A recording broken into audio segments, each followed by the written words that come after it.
Shalom, saudara-saudara sekalian yang terkasih dalam nama Tuhan Yesus Kristus. Selamat merayakan hari kenaikan Tuhan kita Yesus Kristus.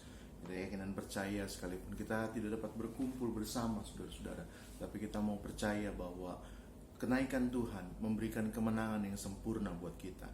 Karena Ia naik ke sorga untuk menyediakan tempat bagi kita, tempat yang terbaik bagi kita. Puji Tuhan, sebentar kita akan mendengarkan kebenaran firman Tuhan, saudara-saudara. Tetapi sebelumnya mari saya ajak kita semua untuk bersatu di dalam doa. Bapa di dalam sorga, kami mengucap syukur Tuhan, kalau pada hari ini kami boleh memperingati hari kenaikan Tuhan Yesus. Hari di mana kemenangan kami menjadi sempurna Tuhan.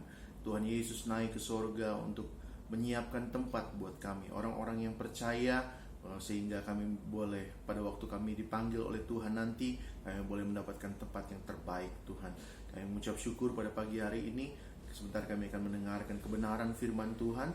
Mari Tuhan tolong kami, Tuhan memberkati kami, tolong kami sehingga hati kami menjadi tanah yang baik, yang subur, sehingga firman yang ditanamkan sebentar dapat bertumbuh dan berbuah-buah untuk kemuliaan nama Tuhan.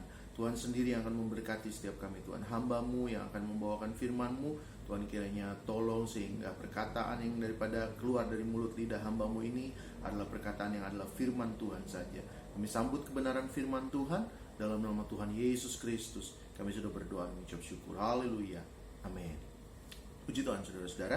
Pagi hari ini kita akan melihat kebenaran firman Tuhan dari Kisah Para Rasul pasalnya yang pertama. Kisah Para Rasul pasal yang pertama ayat yang keempat sampai yang ke-9. Saya akan bacakan buat kita semua. Kisah Para Rasul pasal yang pertama ayat yang keempat sampai yang ke-9. Demikian firman Tuhan. Pada suatu hari ketika ia makan bersama-sama dengan mereka, ia melarang mereka meninggalkan Yerusalem dan menyuruh mereka tinggal di situ menantikan janji Bapa, yang demikian katanya, telah kamu dengar daripadaku, sebab Yohanes membaptis dengan air, tetapi tidak lama lagi kamu akan dibaptis dengan Roh Kudus. Maka bertanyalah mereka yang berkumpul di situ, Tuhan, maukah engkau pada masa ini memulihkan kerajaan bagi Israel? Jawabnya, engkau tidak perlu mengetahui masa dan waktu yang ditetapkan Bapa sendiri menurut kuasanya. Tetapi kamu akan menerima kuasa kalau Roh Kudus turun ke atas kamu, dan kamu akan menjadi saksiku di Yerusalem dan di seluruh Yudea dan Samaria dan sampai ke ujung bumi. Sesudah ia mengatakan demikian, terangkatlah ia disaksikan oleh mereka, dan awan menutupnya dari pandangan mereka. Puji Tuhan saudara-saudara. Apa yang kita dapat pelajari dari peristiwa kenaikan Tuhan Yesus ini? Apa yang dapat kita lihat, yang dapat kita teladani dari peristiwa ini saudara-saudara? Pagi ini saya ingin membagikan, apa sih sebetulnya yang kita harus tahu? Saudara-saudara, kenaikan Tuhan Yesus menegaskan kepada kita agar kita fokus kepada perkara yang surgawi. Perkara-perkara surgawi, bukan perkara-perkara duniawi. Ini pelajaran penting yang harus kita ambil, yang harus kita teladani, yang harus kita tanam di dalam kehidupan kita. Kenaikan Tuhan bicara tentang perkara-perkara surgawi. Seperti yang saya katakan tadi, Tuhan sedang menyiapkan tempat bagi kita. Di mana? Bukan di dunia ini. Bukan yang ada yang sedang kita jalani saat ini. Seperti yang Rasul Paulus katakan, bahwa kehidupan kita adalah kemah yang satu saat akan dibongkar. Kemah bicara tentang satu tempat tinggal yang tidak tetap. Kemah bicara tentang tempat tinggal yang sewaktu-waktu dapat dirobohkan begitu saja. Bukan rumah yang dibangun oleh tembok yang bertahan jauh lebih lama. Tenda bicara tentang sesuatu yang dengan gampang bisa dirobohkan. Dan kenaikan Tuhan Yesus menegaskan kepada kita agar kita tidak fokus kepada perkara-perkara duniawi. Seperti yang kemarin saya sampaikan saudara-saudara, bahwa para murid, apa yang menjadi fokus para murid pada waktu Tuhan Yesus mau naik ke surga? Tuhan, maukah engkau pada masa ini memulihkan kerajaan bagi Israel? Apa yang menjadi fokus para murid? Apa yang menjadi keinginan para murid? Apa yang menjadi kerinduan para murid? Mereka tidak merindukan perkara-perkara yang sorgawi. Mereka tidak berpikir jauh ke depan.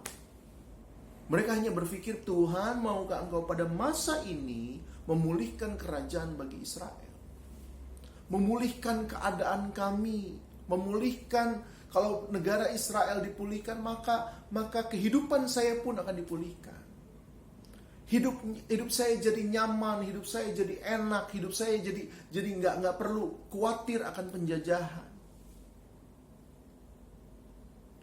Tetapi Tuhan Yesus menegaskan kepada para murid bahwa engkau tidak perlu tahu, tidak perlu mengetahui masa dan waktu yang ditetapkan Bapa sendiri menurut kuasanya.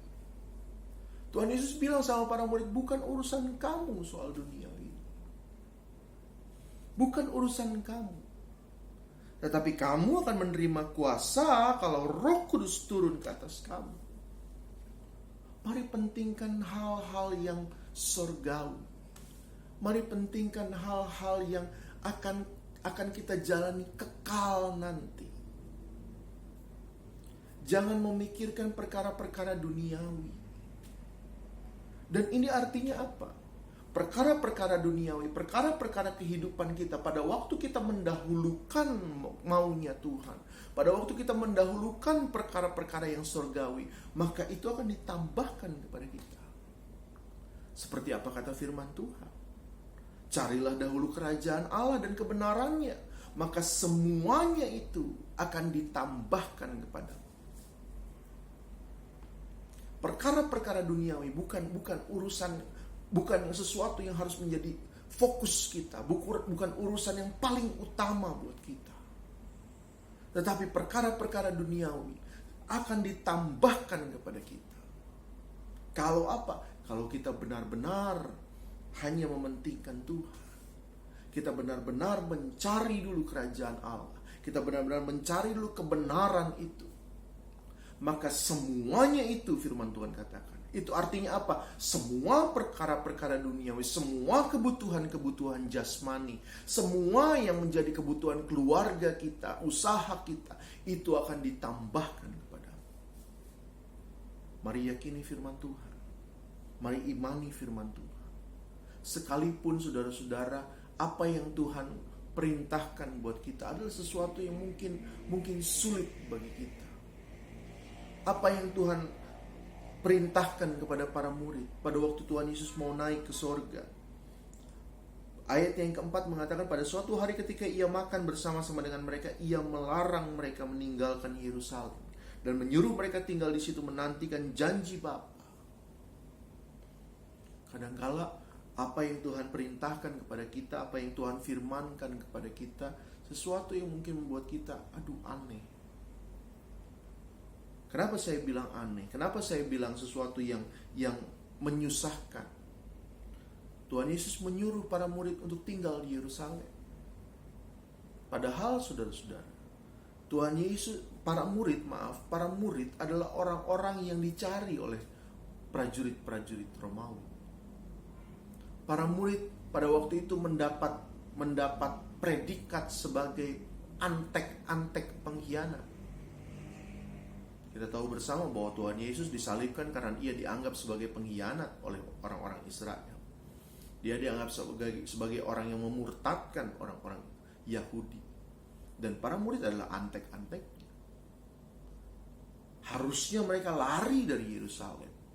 Mereka lari dari kerjaan tentara-tentara Romawi. Mereka lari dari imam-imam. Tetapi Tuhan Yesus bilang, diam di Yerusalem.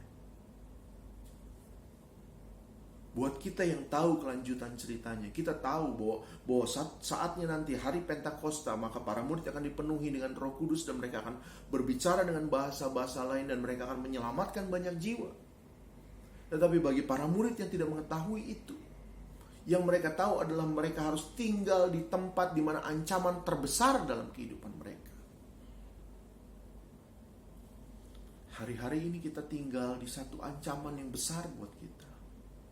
Di dalam keadaan masa-masa yang tidak nyaman buat kita. Tapi firman Tuhan berkata kepada kita, kita harus tetap tinggal di dalam iman kita. Kita harus tetap tinggal di dalam percayanya kita kepada Tuhan.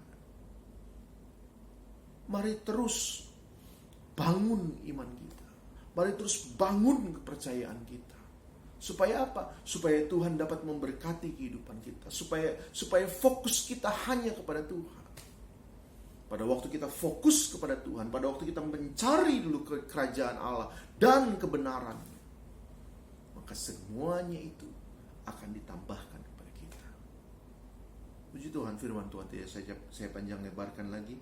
Mari kita sungguh-sungguh berusaha agar firman Tuhan, kebenaran itu dapat menjadi fokus utama kita, dapat menjadi pencarian utama kita. Maka semuanya itu akan ditambahkan buat kita. Mari kita sama-sama satu di dalam doa.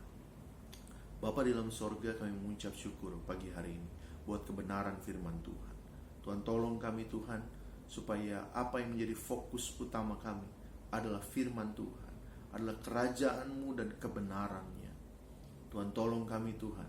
Kami hidup, kami diciptakan untuk memuliakan nama Tuhan. Kami hidup, kami diciptakan untuk melayani Tuhan.